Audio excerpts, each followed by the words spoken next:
வணக்கம், இது crime time. நான் பாலவேல் சக்கரவர்த்தி. உதகை அருகே மசனக்குடியில் வீடுகளுக்குள் புகுந்து பொதுமக்களை அச்சுறுத்தி வரும் கரடியால் கிராம மக்கள் அச்சத்தில் உறைந்துள்ளனர். கரடியை அடர்ந்த வனப்பகுதிக்குள் விரட்ட வனத்துறை நடவடிக்கை எடுப்பார்களா?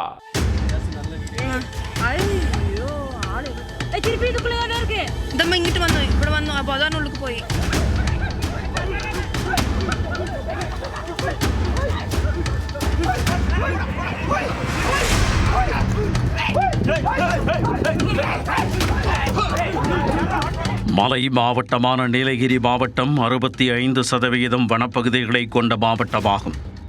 இந்த வனப்பகுதிகளில் புலி, சிறுத்தை, கரடி, காட்டுமாடு, செந்நாய் மற்றும் பல்வேறு உயிரினங்கள் வாழ்ந்து வருகின்றன. தற்பொழுது வனத்தை ஒட்டிய பகுதிகளில் குடியிருப்புகள் அதிகரித்து வருவதால் வன விலங்குகள் அடிக்கடி பொதுமக்கள் வசிக்கும் பகுதிகளுக்குள் நுழைந்து விடுகின்றன. உணவுக்காக வீடுகளுக்குள் புகுந்துவிடும் இந்த விலங்குகள் சில சமயங்களில் மனிதர்கள் மீதும் தாக்குதல் நடத்தி விடுகின்றன.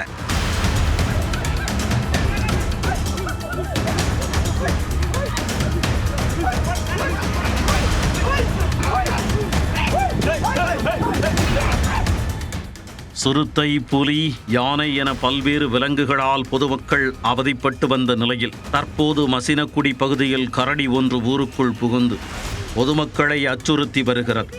கடந்த சில நாட்களாக இரவு நேரங்களில் ஊருக்குள் புகும் கரடி மசினக்குடி சுற்றுவட்டார பகுதிகளில் உள்ள வீடுகளுக்குள் புகுந்து குடியிருப்பு வாசிகளை அச்சுறுத்தி வந்தது.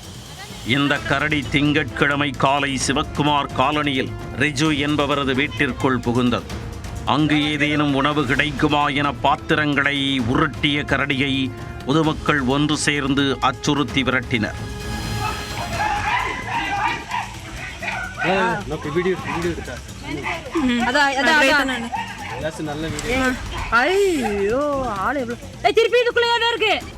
ஆனால் அவர்களது உருட்டலுக்கெல்லாம் அஞ்சாத அந்த கரடி மற்றொரு வீட்டிற்குள் புகுந்து தனது வேலையை காட்டியது. இது குறித்து உடனடியாக மசினக்குடி வனத்துறையினருக்கு பொதுமக்கள் தகவல் கொடுத்தனர். விரைந்து வந்த வனத்துறையினர் அந்த கரடியை தீப்பந்தம் வைத்து விரட்ட முயற்சி செய்தனர். சுமார் 5 மணி நேரத்திற்கு மேலாக 10க்கும் மேற்பட்ட வனத்துறையினர் கரடியை வனப்பகுதிக்குள் விரட்ட முயற்சி செய்தும் அது அசைந்து கொடுக்கவில்லை. இறுதியில் அந்த கரடி குடியிருப்பு பகுதிகளுக்குள் உள்ள புதருக்குள் சென்று மறைந்து விட்டது. இதனால் அந்த கரடியை வனப்பகுதிக்குள் விரட்ட முடியாமல் வனத்துறையினர் தவித்து வருகின்றனர்.